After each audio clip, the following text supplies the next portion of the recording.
네, 여러분 반갑습니다. 반갑습니다. 네, 금강경 전 시간에 이어서 157페이지에 이제 제오품 개송을 볼까요? 반복해서 상형을 갖지 말라. 일러주어도 깨어서는 꿈에서는 깨어나길 그리워한다. 자비가 헛되이 뿌려져 상제 보살이 눈물 흘려도 깊이 취한 마음의 문은 예전처럼 잠겨만 있구나. 그래서 볼까요? 반복해서 상형을 갖지 말라. 일러주어도 부처님은 간곡히 제3반복에서 우리에게 말합니다. 불법을 배우면서 상에 집착해서 안 된다고요. 끝없이 이제 상을 버려라. 그러니까 내가 마음 바깥에 일어나는 모든 형체의 상도 사실은 그림자고 헛것이고 또 내 마음 안에 통팔식 분별망상도 헛거죠. 그게 이제 상인 거죠. 내가 분별하는 작용. 근데 그거를 이제 버리라는 거죠. 그래서 이제 불법을 배우면서 상에 집착해서는 안 된다고요. 수도를 해서 도를 이루려면 상이 없어야 하며 또 형이 없어야 합니다. 그래서 이제 상과 형이라는 것은 우리가 형상 그러죠. 그래서 그렇지만 우리는 어떤가요? 가련할 뿐입니다. 왜 잘 안 되니까. 그래서 다음 구절이 이어집니다. 깨어서는 꿈에서는 깨어나길 그리워한다. 이제 꿈을 두고 깨어있을 때는 꿈꾸길 바라고 꿈속에서는 깨어나길 이제 원한다는 거죠. 이제 비유하자면 그렇다는 거예요. 이것이 바로 인생입니다. 문학 작품에서도 자주 등장하며 여러분도 모두 쓸 수 있는 구절입니다. 아, 인생은 꿈 같도다.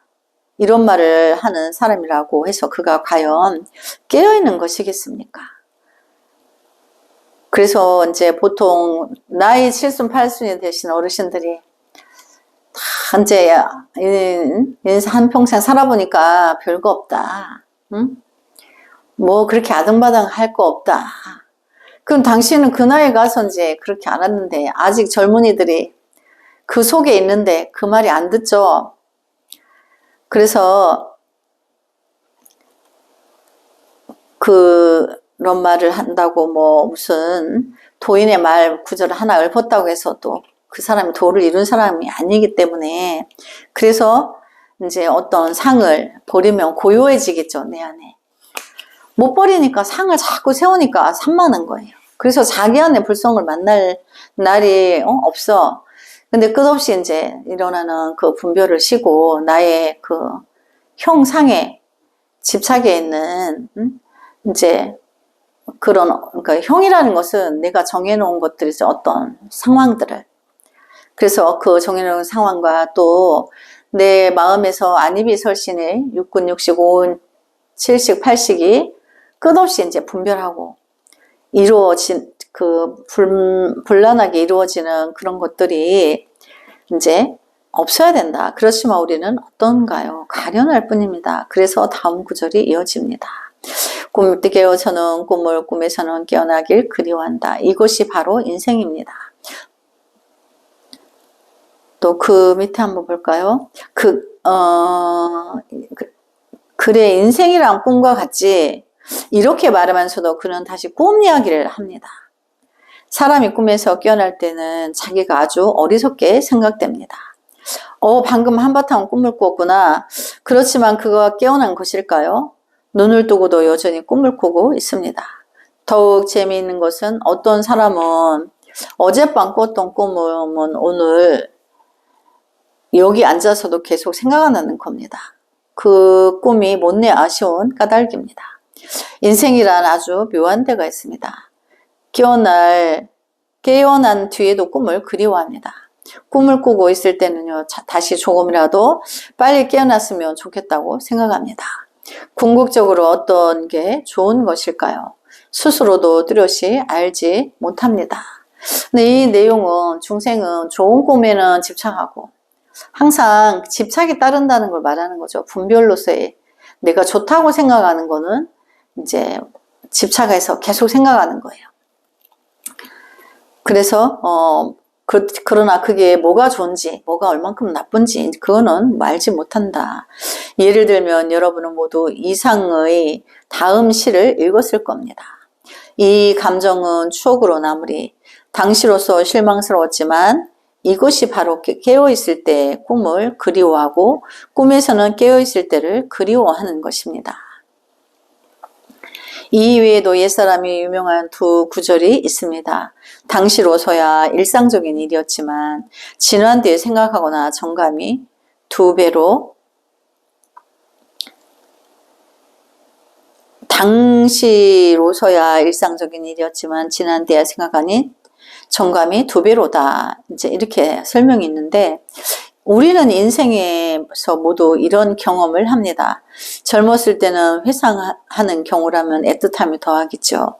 남자친구나 여자친구를 사귀거나 혹은 다른 어떤 사정이든 당시로서 아주 평범한 일이었지만 지나고 나면 느낌이 다릅니다. 우리가 오늘 저녁에 여기 앉아 있는 것도 아주 예사로운 일로 보이지만 만약 30년 후에 지금 이 순간을 돌이켜 본다면 다를 것입니다. 옛날 30년 전 복청 빌딩 꼭대기에서 같이 강의 듣던 사람들, 이제 다 지나가 버렸구나. 절로 감탄사가 나올 겁니다.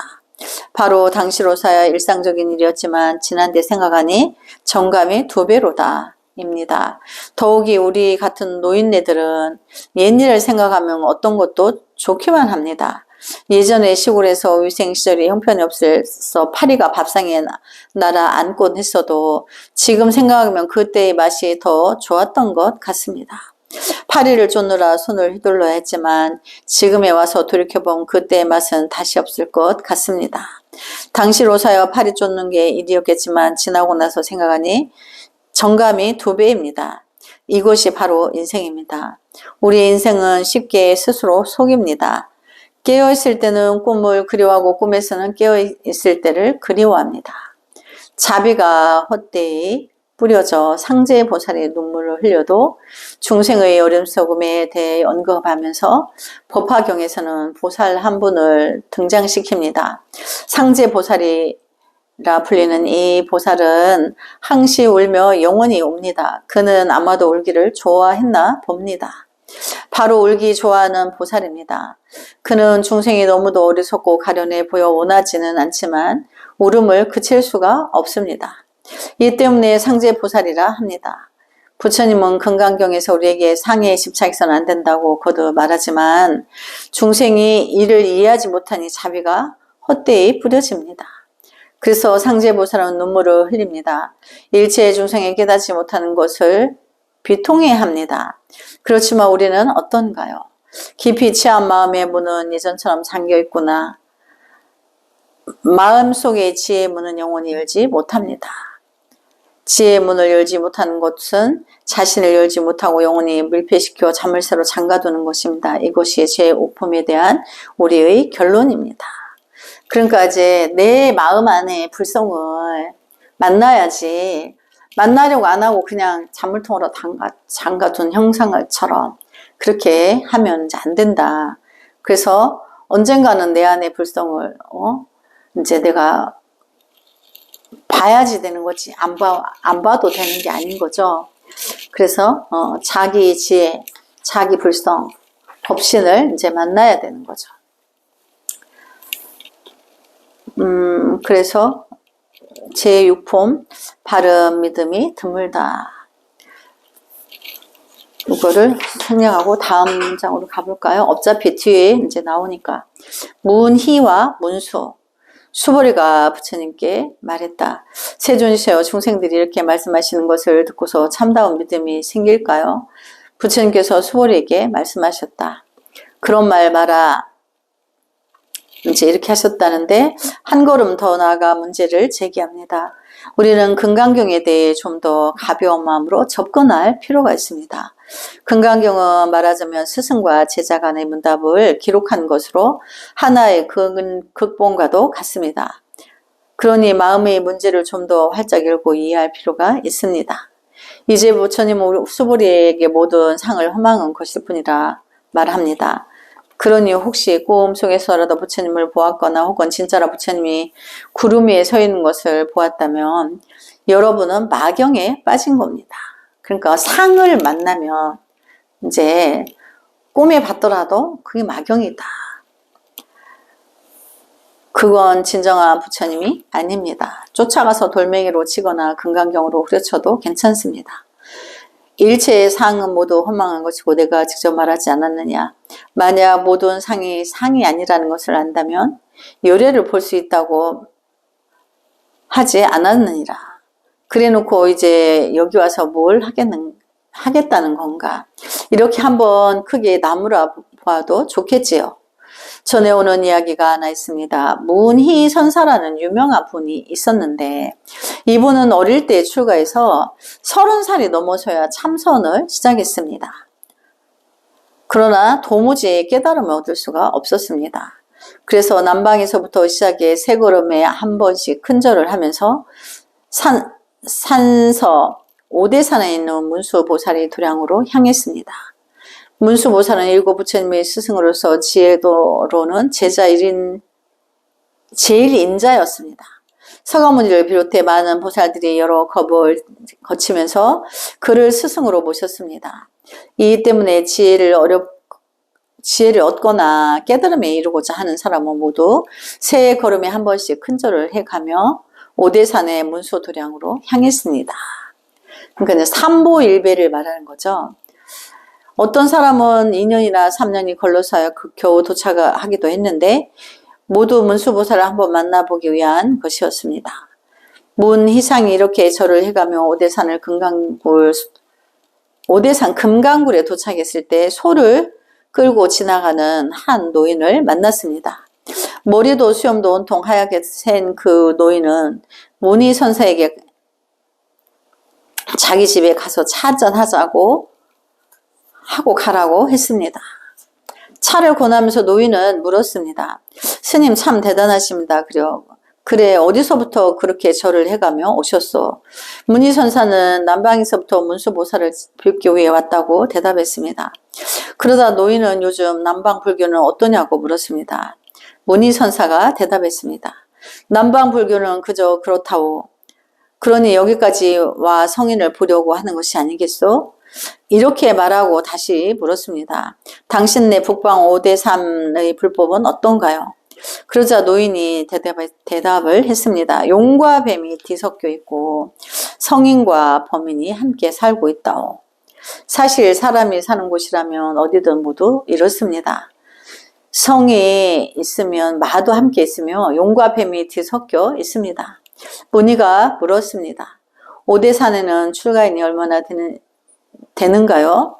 그러나 노인은 앞에도 셋이요 뒤에도 셋이라고 말했습니다. 그럼 여기 한문을 볼까요? 그래제 그 스님이 이제 노인한테 물은 거죠. 거기 대중이 5대산에 출가인이 얼마나 됐느냐. 문수보살 도량이라 하는데, 그러니까 이제 이 노인이 전삼삼, 후삼삼 이렇게 말하죠. 셀 수 없는 그 숫자를 그렇게 말하는 거예요. 그래서 이 구절이 무엇을 의미하는지 천여 년이 지난 지금에까지도 아는 사람이 없습니다. 없죠. 전삼삼, 후삼삼을 어떻게 말하겠어요? 수도자들은 흔히 이것을 기맥을 닦는 것으로 새기기도 합니다. 뒤쪽에 삼관이 있으니 미려관, 협척관, 옥침관이 그곳이요. 앞쪽에 인당 무슨 관 하는 식입니다. 화두 같기도 한 이 구절은 실제로 선종의 화두 중의 하나입니다. 그래서 이제 그 이후로 선종에서 이제 화두가 생겼는데 묻는 거죠. 이제 그 선지식에게 공부하는 학인이 무엇이 불법이 이제 되느냐. 스승이시여 한마디만 말해주시오. 전삼삼 후삼삼이니라. 왜냐면 우리 전번에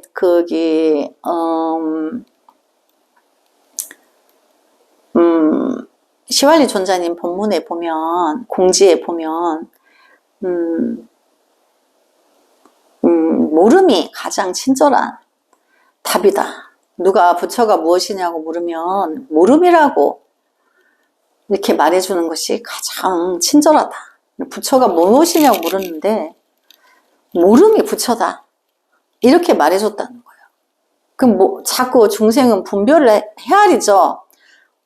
분별을 못하게 하기 위해서 모름이 부처라고 해준 거예요. 들은 자가 스승이 모름이 부처라고? 어째서 모름이 부처지?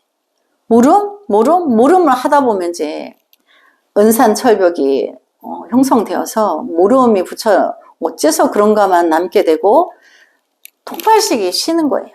이제 제어가 되는 거죠. 그렇게 이제 그 통팔식을 헤쳐나가서 자기 안의 불성을 만나는데 그 화두가 그 지대한 역할을 한다는 거죠.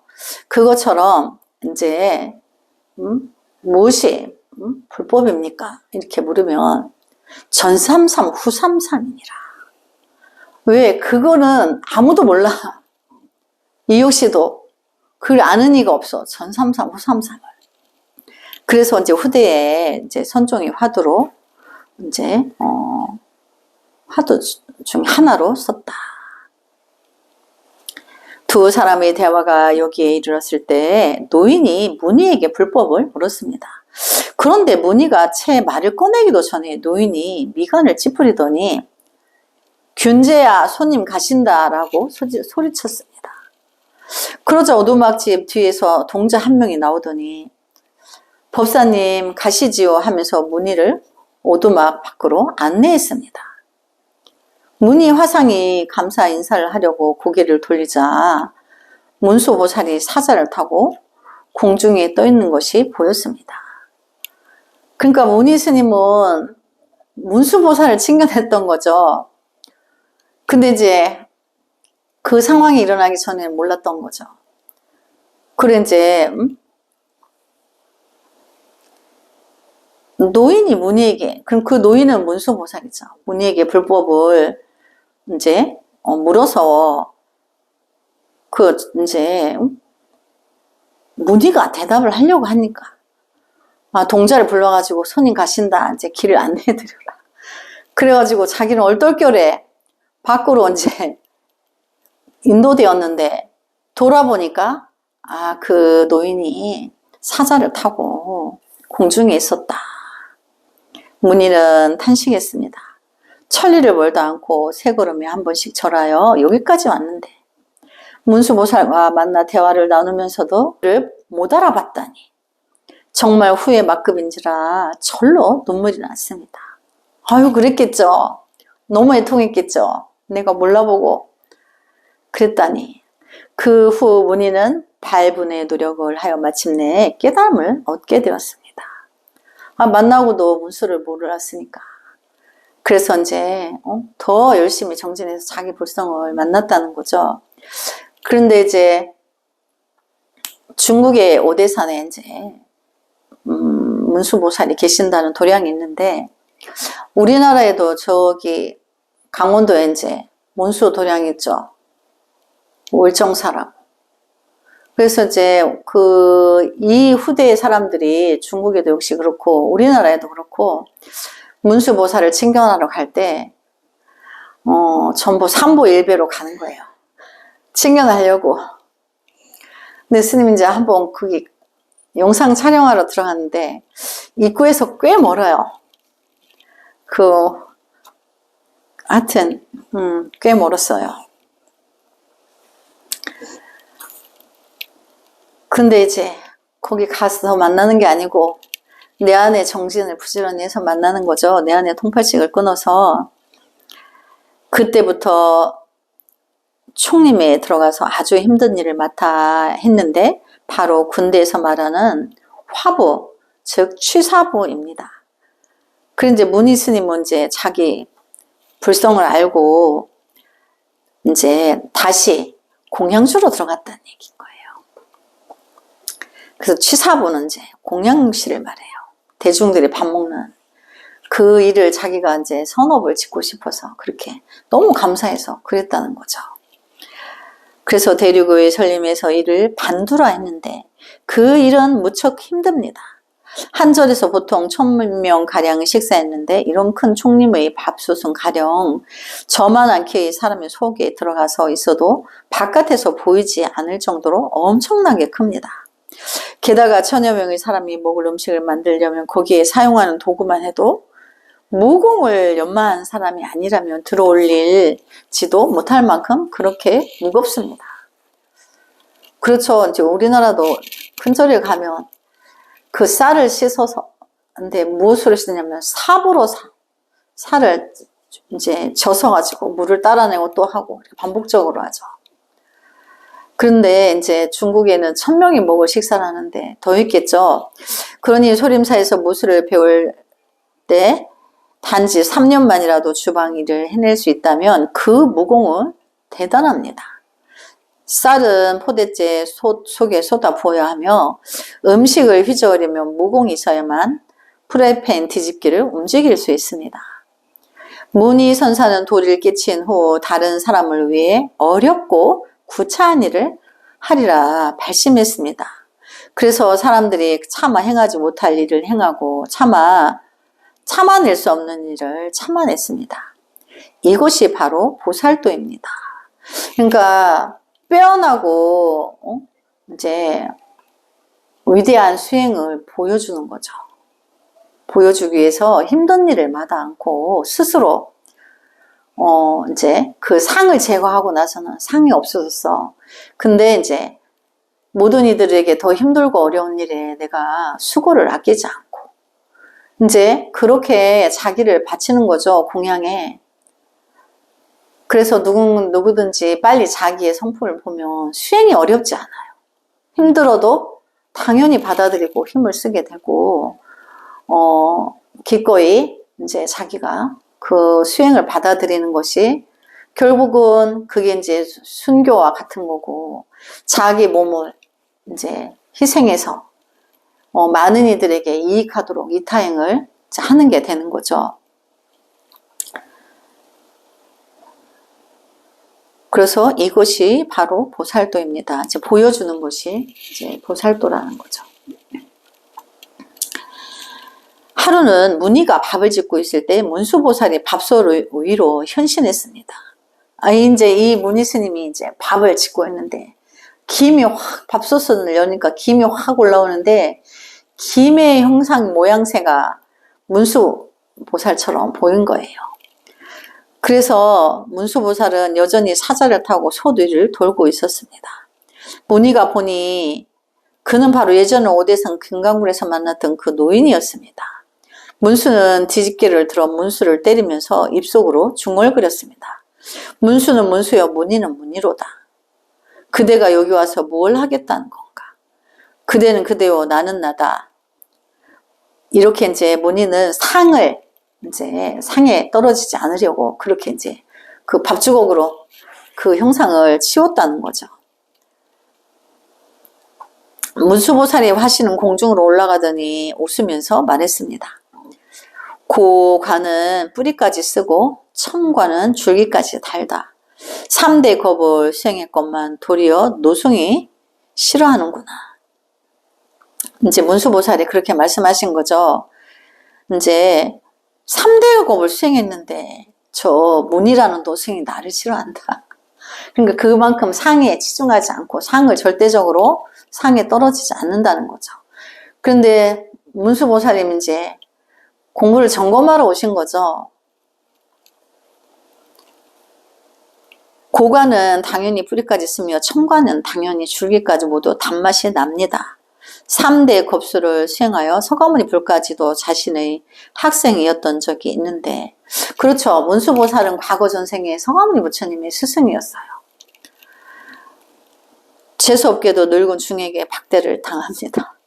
이 이야기는 모두 상이 다 허망하다는 것을 제3 반복해서 설명한 것입니다. 후에 선종의 조사들이 말하는 부처가 오면 부처를 죽이고 마귀가 오면 마귀를 죽인다. 바로 그것이 그 이치입니다.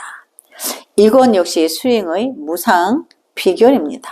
그러니까 우리가 이제 선종이다 하는 거는 처음부터 끝까지 형과 형상에 이제 매이지 않기 때문에 법신은 내 안의 지혜 작용으로서 나의 감성에 이제 이렇게 합해져 있는데 그거는 형상으로서 이제 지혜가 이렇게 반조가 일어나는 게 아닌 거죠.